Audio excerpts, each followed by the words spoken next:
মাদারগঞ্জে গুখুমারি মেলান্দহ সড়কে ভাঙন ও জলাবদ্ধতা, দুর্ভোগে ৫ গ্রামের মানুষ।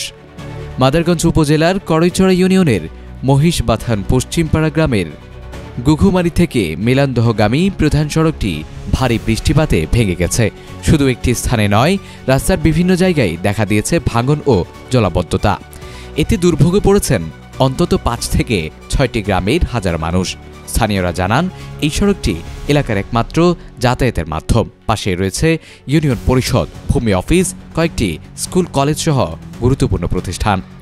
প্রতিদিন শত শত মানুষ, শিক্ষার্থী ও রোগী এই রাস্তা দিয়ে যাতায়াত করেন।